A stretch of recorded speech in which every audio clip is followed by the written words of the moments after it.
Hello and welcome to the Ocean Impact Podcast. Our guest today is Louise Hardman, who is the founder and CEO of Plastic Collective. Plastic Collective are tackling plastic waste through a wonderful engineering solution, an innovation called the Shrewder. It's a device that will shred and extrude waste plastic and turn it into a commodity that can either be sold back into markets or turned into useful products. And the real focus here is on supporting regional and remote communities. And that really is what stood out for me during the recording of this episode.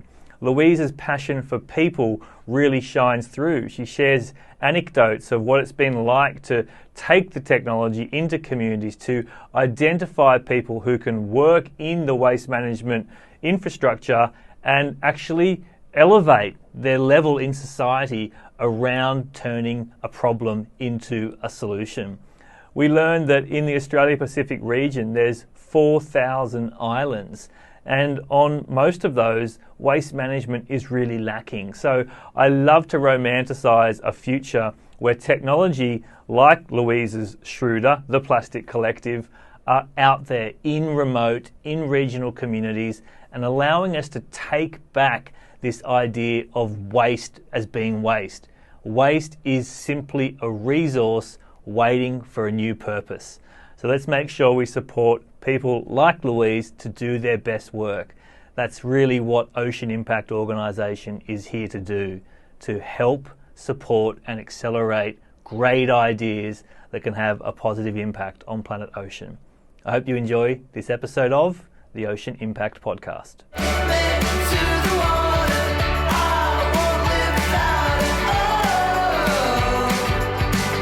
Take the ocean out of me. All right, well, welcome to the Ocean Impact Podcast, Louise Hardman. You're Skyping in today from the mid-north coast of New South Wales. Tell us a little bit about where you are today and why this place is special for you.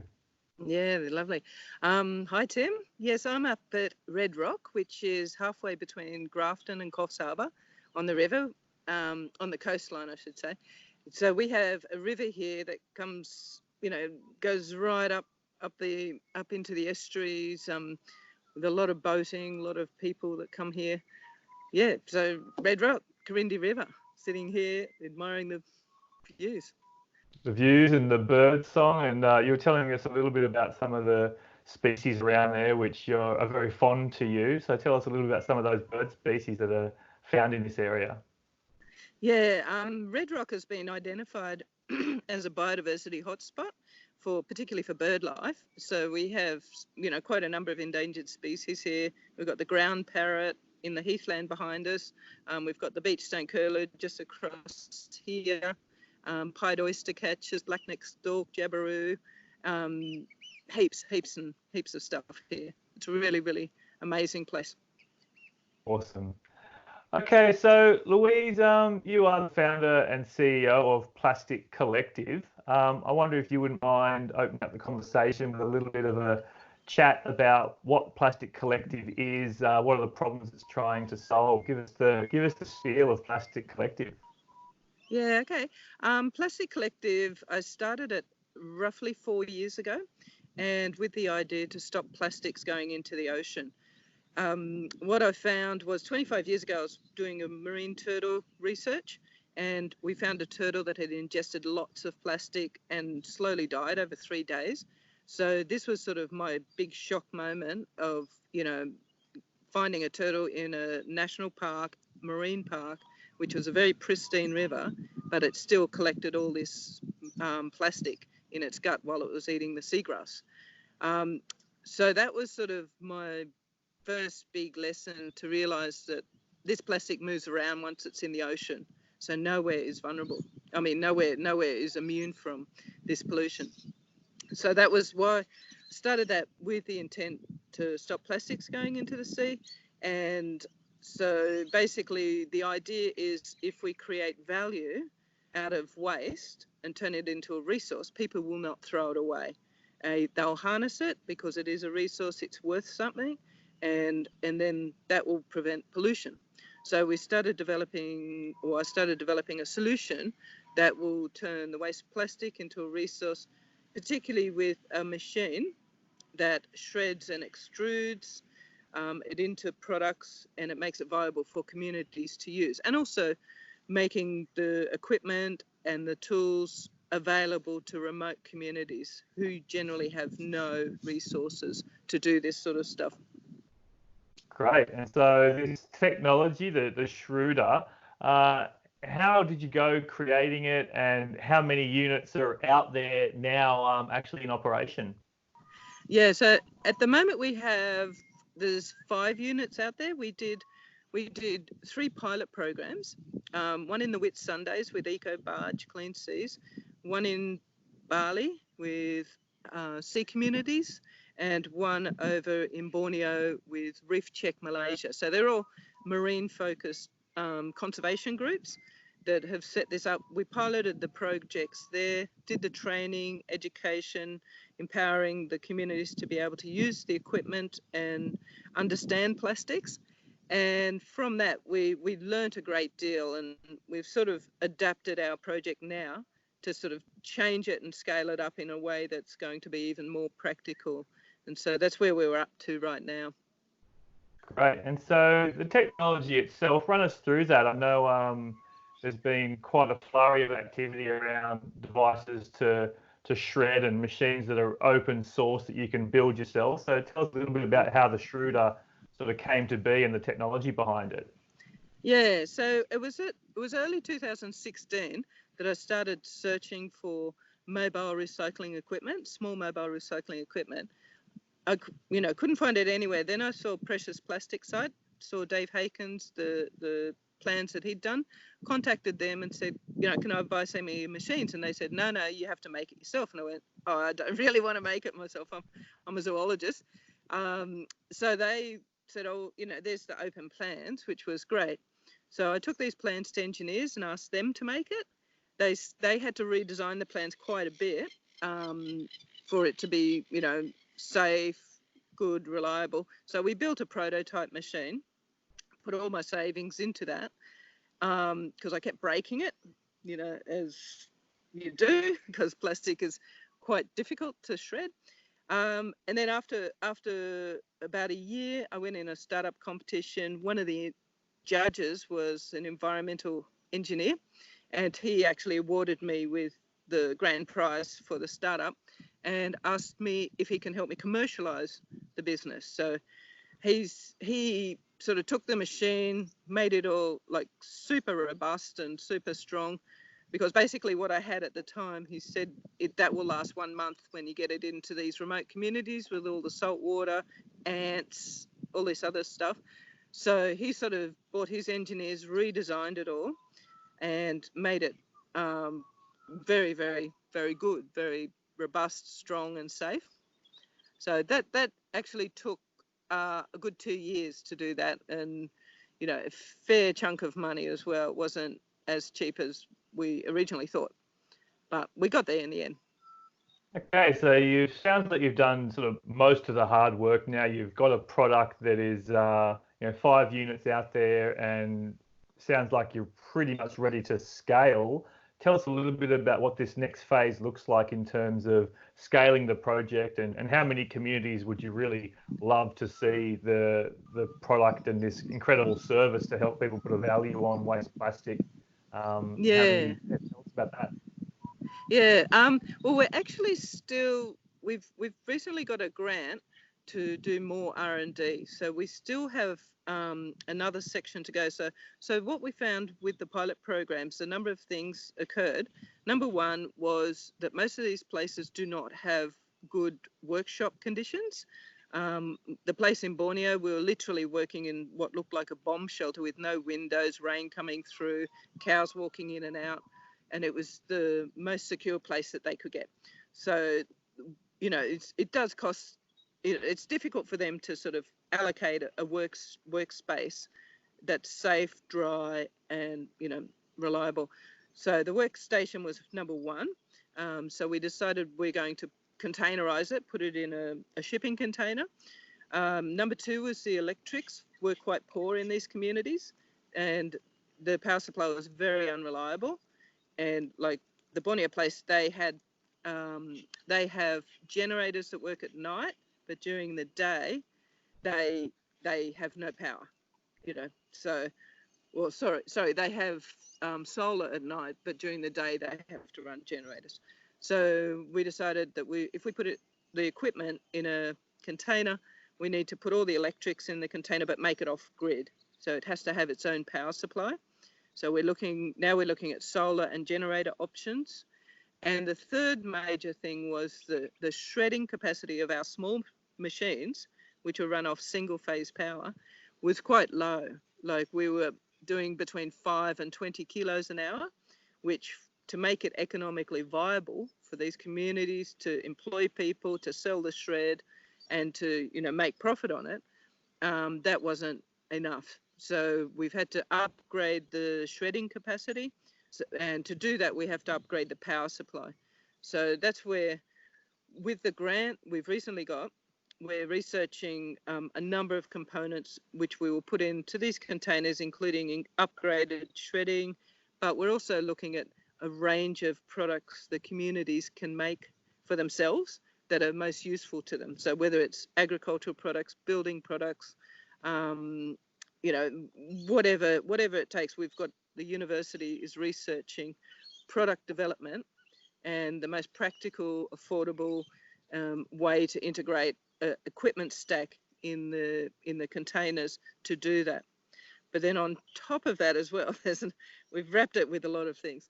On top of that, one thing that we weren't addressing with our first program was the soft plastics. So as you know, the soft plastics is one of the biggest environmental problems. So now we're going into research, soft plastic processing, how we can convert soft plastics into, might be lumber, you know, might be chairs, it might be whatever it takes, it might be diesel fuel. So we've integrated a soft plastic component as well. So we want to do hard and soft plastic, hard plastic, soft plastic as a complete solution, with all the education training. So we're really ramping it up, but we have a number of aspects. We're filling all the gaps in, basically. Great. And so in the instance of soft plastics, and you mentioned there plastic to diesel, well, that would be a complete separate piece of technology then to look into the soft plastics? Yeah. So what we're doing is what we call the equipment stack. So there'll be hard plastic processing equipment, there'll be shredding, there may be a press mold separate to the extruder. So we're sort of separating the units because they'll be integrated into a container, with benches, workstations, water baths and things like that. And yeah, and that may be a pyrolysis and distillery unit. And we're working with the University of Queensland with that. We're working with product development with Southern Cross University. We're also working with South Pole, who are doing, we're like the carbon offset company, that they're part of our project as well, where they're looking at compliance and certification and sort of the ethical side of these workstations, you know, to ensure that there's like it's a bit of a story, but we've got this plastic credits where we work with large companies that are also interested in buying credits that will go to these communities, and then they buy, or they reprocess, they collect the material plastic and then they reprocess it. They get paid credits for that to collect it on behalf of another company, but they keep it out of the system. So we need to have that fully verified. There's no child labour, no slave labour, equal pay, all of this sort of stuff. So that's another whole aspect, working group that we've got in there as well. Great. There's a few points in that I'd like to come back to, but I thought I just wanted to dive a little bit into you, because it seems to me like this thing is huge now, right? Plastic Collective is already doing great work, and you've got a huge vision of where you want to take it. Do you look back at yourself and are you surprised at where you are in 2020? And tell us a little bit about this transition from the Louise, you know, before 6 or 7 years ago and the Louise now. Yeah, I'm not really surprised because when I started this, I had a lot of ambition to stop the plastics. I was pretty impatient. A few years ago, I was frustrated that it wasn't happening now. But when you look back, things did happen quite rapidly as for as far as a business is concerned. But I always had that urgency of like, we've got to stop the plastics now. Uh, and then building a business, testing equipment, finding out what works and what doesn't work was all part of the process.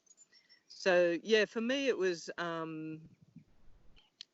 yeah, I'm very proud of the people I work with, and I think the people that have helped me along the way are the people, were absolutely essential to me getting to where we needed to get to. So I couldn't have done it by myself, but I have been able, luckily fortunate, to be able to surround myself with really good experts and good people to work with. So yeah, I'm Yeah. blessed. But let's go a little bit deeper into why. I mean, you could just be focused on your zoology and out there, monitoring beautiful species in your backyard. There's probably a lot of things that you could be doing. So you spoke a little bit about that encounter with the sea turtle 25 years ago, but it's not easy being this entrepreneur and this founder of something like this. So let's go a little bit deeper into why and what drives you. What got you over that bridge to commit so hard to this movement? Yeah, yeah. Well, I suppose what drives me was actually life crisis. So probably 5 years ago now, I went through a very, very bad period of my life, where it just feel like you lost everything. My life was meaningless. I was actually sitting in a car. I couldn't get out of the car. I was so depressed at the time, just feeling like I had no value. I felt so disempowered. And a friend rang out of the blue and she said, are you okay? And I said, no, I'm not. I just I don't know where I belong anymore. I feel nothing right now. And she said, water, you have to work with water. And that just opened, like it was a floodgate opened of this memory of, I've got to stop the plastics. What have I been doing? I totally forgot about the plastics. And so that sort of triggered something deep inside me that I had to be out there protecting the oceans and the animals in the ocean. And every bit of work I've done right up until that point, all of a sudden everything made sense. Why I do that, why I worked with the turtles, why I do the education, everything sort of came to one point, and was all based around water. So I'm actually looking at water right now, which is absolutely my happy place. And so I felt I got the calling, I suppose, and that was my mission from now on. Is I could do this for the rest of my life, basically, work with these communities to ensure their waterways are clean. And it's the kind of thing where I wouldn't have even had to ask that question, knowing your commitment and knowing how challenging it is to build a startup like this. You just know that behind that is that absolute power and that calling to do something. So thank you Yeah. for sharing that, Louise. I wonder if you could take us a little bit into these remote communities and what it's like, I suppose, seeing the problem and then Mm, also integrating this solution. So tell us a little bit about what it's like, what you've seen, I suppose, when it all works, how that gives mm. you that optimism that these solutions are what are required. Yeah, yeah. So I suppose, yeah, my favourite bit is this community engagement of working with these communities. And there's so many amazing groups out there that are doing great stuff within their region. The example in Bali, this group in Bali, we work with is called Sea Communities. So they do coral reef restoration. They bring university students and visitors come from all around the world to learn about how to do coral reef restoration, and how to engage in the community. A lot of knowledge sharing goes on with this group. So we were in particular looking for groups like that really contribute a lot to the community. They have this huge value add. So they wanted to, go the next step. And because they've got coral reef, trying to rebuild the coral reef after a lot of cyanide poisoning. And the village at Les Village is a fisherman's village, so they rely on the reefs for their livelihood. So the work this community does has huge impact on the 3 villages surrounding it. So when we started working with them, they were trying to get up a recycling centre. They were not sure quite how to do it, but their mission was to stop the plastics being burnt and dumped directly into the river, which would affect the coral reef, which would affect the community. So they had a recycling centre. When we bought the machines and training in, the first thing I noticed was the community, the people working in the project, they were disengaged if they didn't understand the process. Once they understood the process and they felt confident, they knew the process clearly. You demonstrate with them, and then you get them to do, the sorting and the collecting and the processing and the shredding and so forth.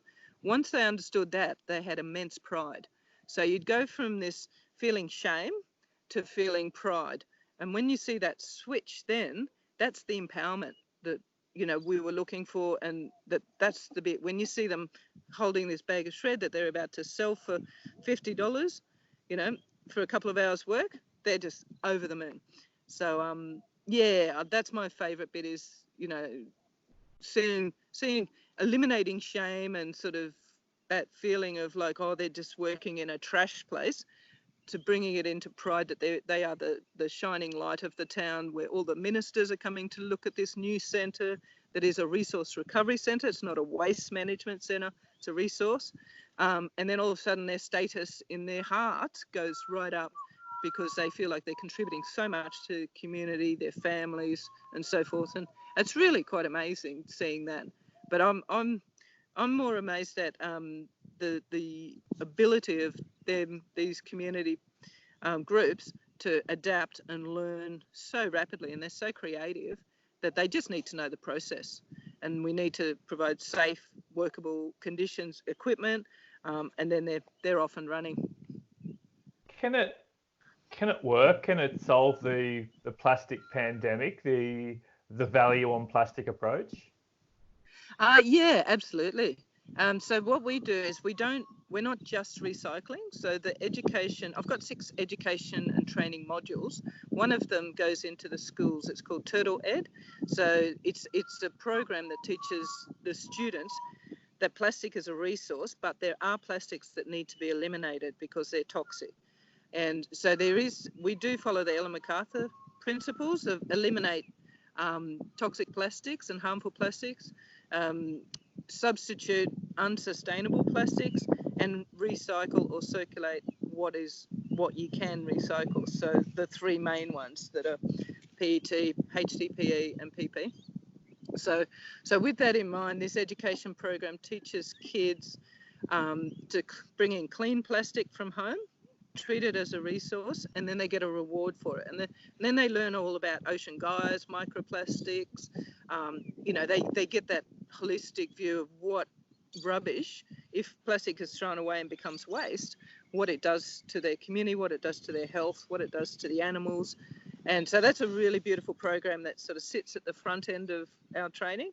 And then we go into Know Your Plastics, which is working with the micro enterprise. So it might be 5 or so people setting up a recycling station, and they help design products of what they want to see in their community, what's of value to them. But they learn the chemistry of plastics, the material science behind it, so that they know they can work safely with it. They don't, get fumes, and they don't mix PVC with PET and so forth. So they can work safely, eliminating the ones that they don't work with, PVC and polystyrene, and then also sort of looking at soft plastics. And that's another whole sort of field that we go into. So yeah, there's lots of training aspects. I have 3 modules in the micro enterprise thing. And then I've got another community training, which is called Living with Plastics, how to reduce your consumption so you can get your consumption under 10 kilograms a year. In Australia, we're currently up around, somewhere between 50 and 100 kilograms per person per year using single-use plastics. So with some very simple guidelines, you can reduce your plastic down to absolute minimum and sort of help your community. So help the waste issues. So if we are to see solutions like yours, and maybe there's other models out there as well, like how big does it need to scale, and who's going to fund that, and who already is dipping into their pockets to help scale enterprises like this? Yeah, so our first 3 projects were sponsored by, 2 of them sponsored by Coca-Cola, 1 sponsored by TK Maxx. I work very closely with the plastic manufacturing companies, some of the biggest plastic manufacturers down in Melbourne and so forth. So we like to me, there's no good guys, bad guys. It's all about working together to find a solution to stop plastic going into the ocean. End of story. So we've had a very good working relationship with Coca-Cola, and I know that they are one of the biggest producers of plastic, or consumers of plastic bottles, but any initiatives that they can do towards stopping plastics going into the ocean, should be rewarded, should be applauded as well. So at the moment we've got companies that we work with. They can come in at different levels. So they can either sponsor a pilot project, which a number have, or they can come in at the product manufacturing level, where they actually buy shred for their products. And we've got a number of them. On that side of things, the demand is much higher than the supply right now. So we've got companies going, we will buy 50,000 tonnes off you from all these communities when we aggregate it together. And we set up those supply chains as well. So that we can't get enough demand right now, supply from these communities to fill those orders. So the idea is we're looking at hub and spoke models. So if you set up a recycling factory in a region, we could set up 20 community little stations around to feed that recycling company, with the guarantee that they will buy the material from them. So we've got different economic models for different stages of businesses getting involved. We also have a consulting side where we launched Plastic Neutral in 2017, and this is to enable businesses to reduce their plastic consumption through a consulting process, reduce their consumption, and then what they can't reduce, they're still using, they offset that, pretty much like carbon offsets. So they pay a community to collect the amount that they're consuming. They pay another community that has no waste facilities to reclaim that on their behalf. And that's the verification thing that we're going through at the moment with South Pole. And so that's another way that businesses can add that sort of certification that they are a plastic neutral business, because they are already gathering that material out of the environment and keeping it out of the environment, and paying communities that have no access to those facilities.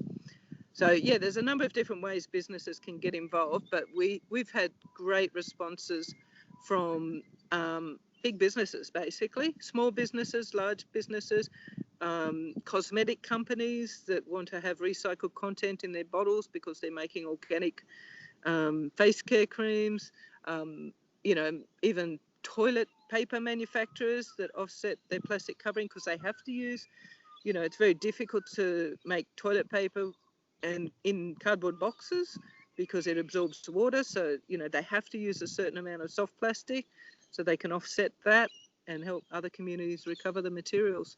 So yeah, a number of different avenues, but at the moment we've got a lot of interest and a lot of companies that are ready to start supporting these projects, which we're really blessed.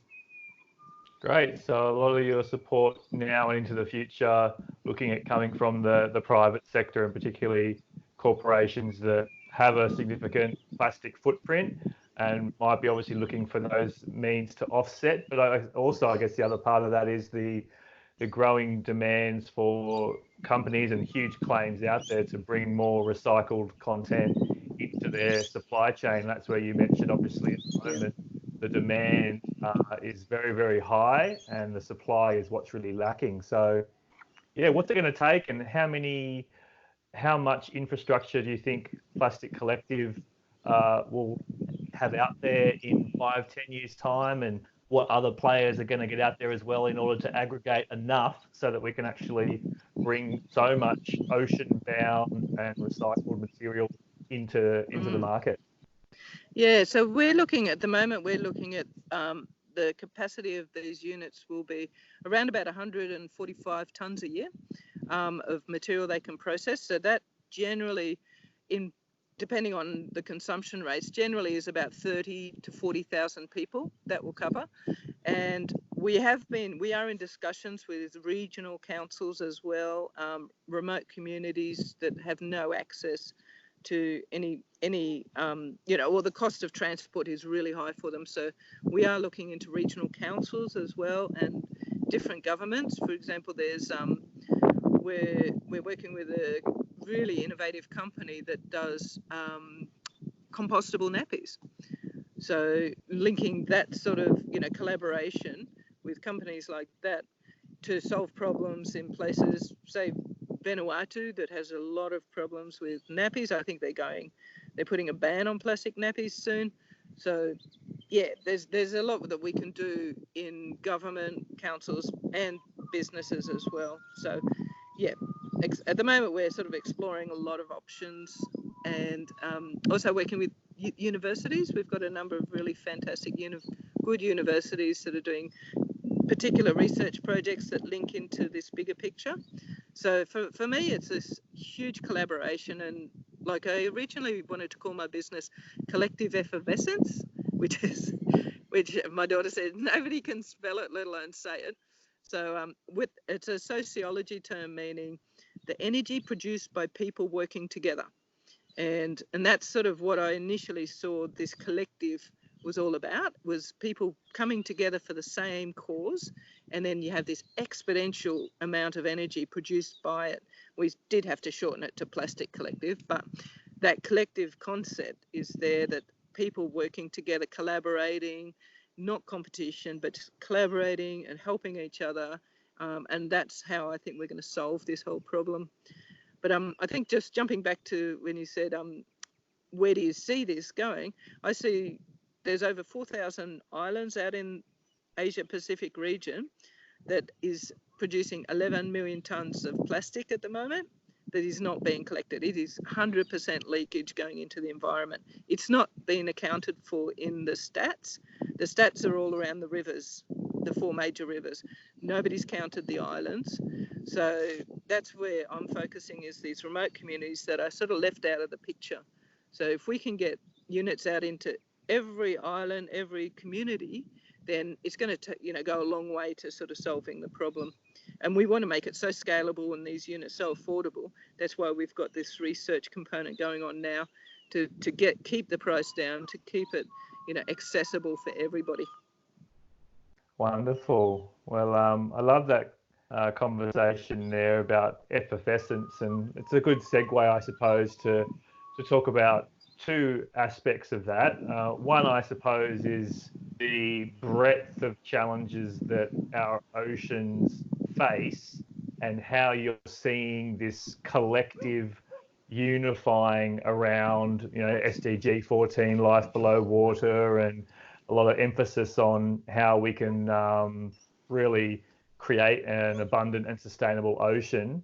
And the second part, I suppose, is how are you finding this sort of startup community in Australia, and what's happening around that effervescence of innovation and technology to counter these big significant problems out there? Yeah, well, I think what's happening in Australia is absolutely amazing. Like for yourself, I've been following your progress and the work with, Take 3 for the Sea, and now the New Oceans Initiative. The work going on in Australia is just so important, because we've got a lot of skills and a lot of technology sitting here in Australia that can be so helpful to communities that simply don't have that access, either access to education, access to technology, access to resources. if we can sort of bring what we've got in Australia over to the places that don't have it, even within Australia, like we have so many remote communities that are lacking the infrastructure to do anything, and they're being neglected, and then when people go visiting these places, they go, oh my God, there's so much rubbish here. Well, because they've got no options. And yeah, so I think what's happening in Australia is this incredible sort of movement, because we love the ocean so much.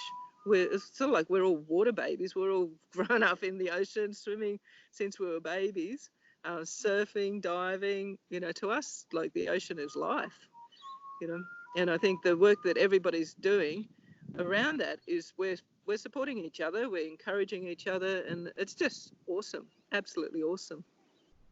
Great. And the first part of that question about what you're seeing internationally, globally, are we well progressed in this realization of how important protecting planet ocean is, or do you feel we've got a long way to go?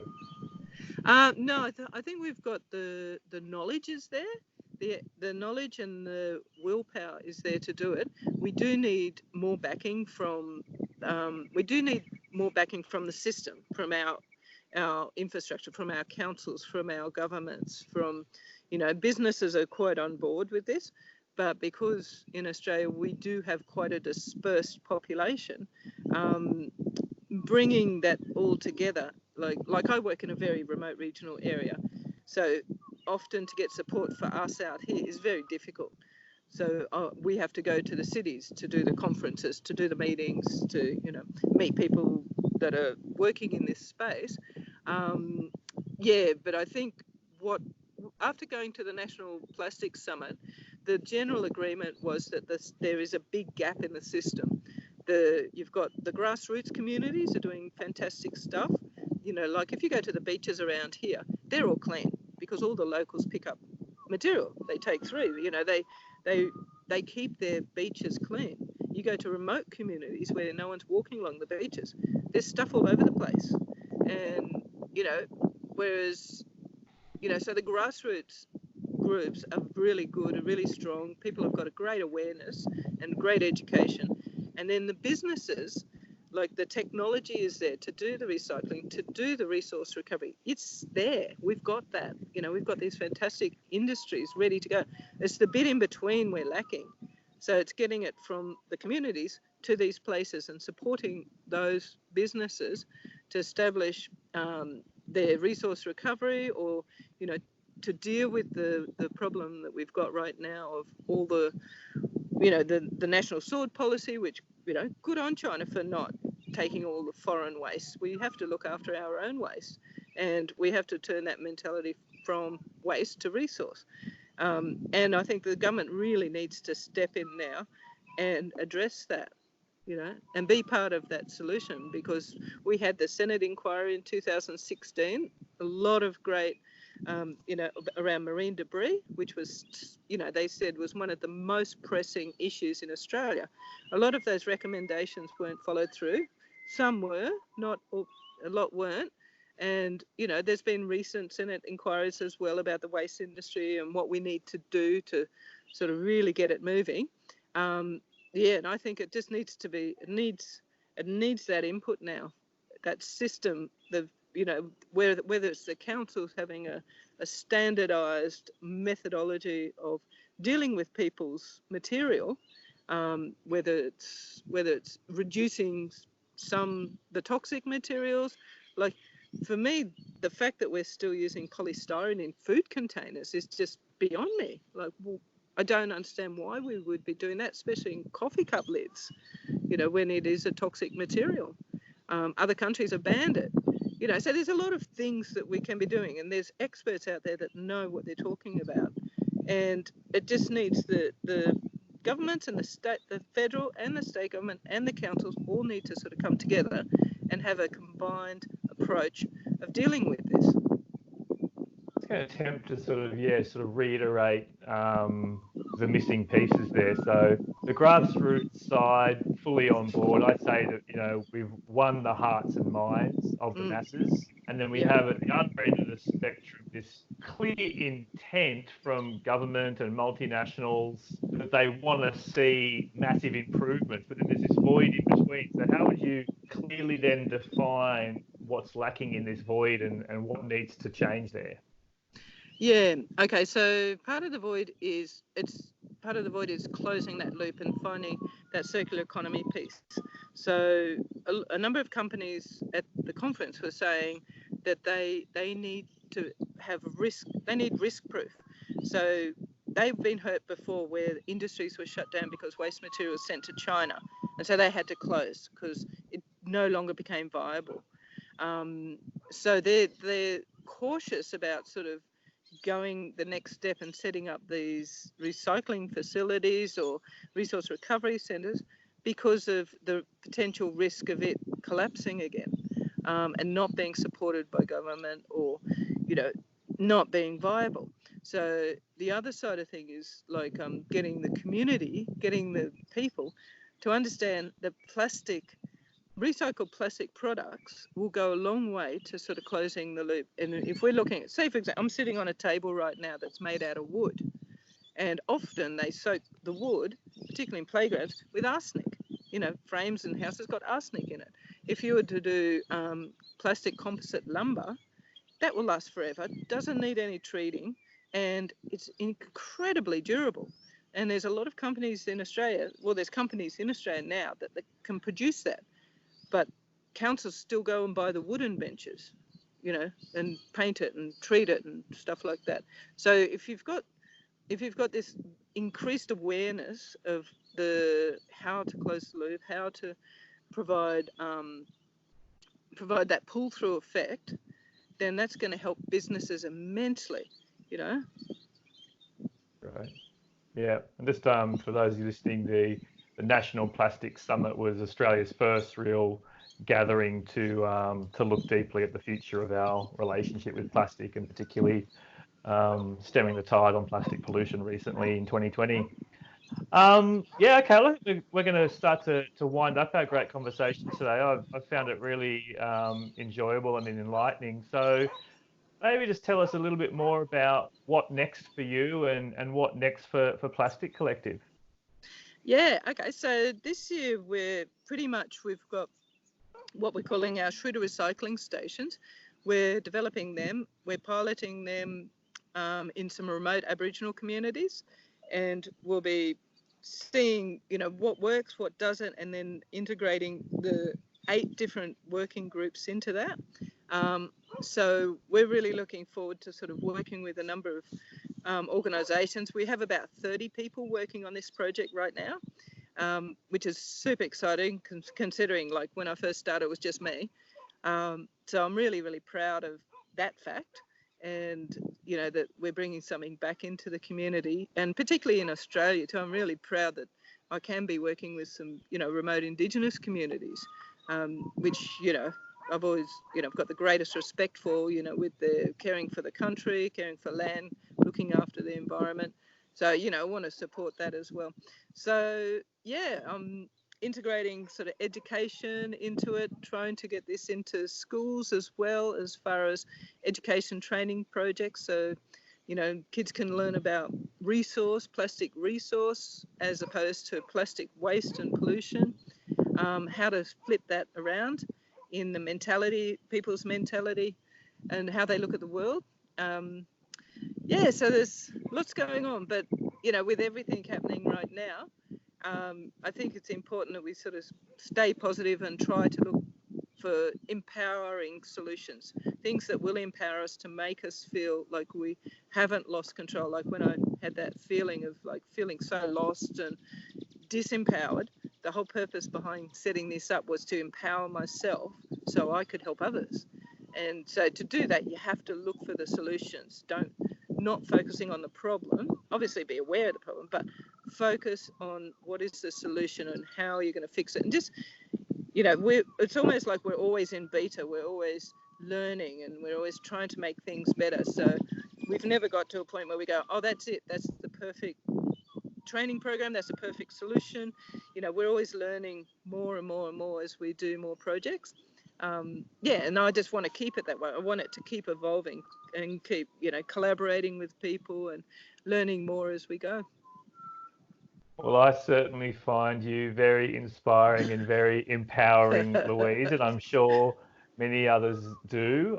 We're very thankful to have you working so passionately on this important ocean challenge. So I'll leave it for you to say any last minute closing remarks and where people can find out more information about you and Plastic Collective. Yep. Okay. If you want to learn more about Plastic Collective, our website is www.plasticcollective.co. Yeah, drop us a line, follow us on Facebook, Insta, all of that, and yeah, love to come and talk to you all. Well, hopefully we talk again in a few years' time, and there's a lot more Shrewders and a lot more great equipment out there in remote communities and those 4,000 islands in the Asia Pacific region you mentioned. Yeah, and we're empowering communities. That's our purpose as well. Yeah. Great stuff, Excellent. Louise. Thanks for your time. Yeah, thanks, Tim. I love your work too.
Take the ocean out of me.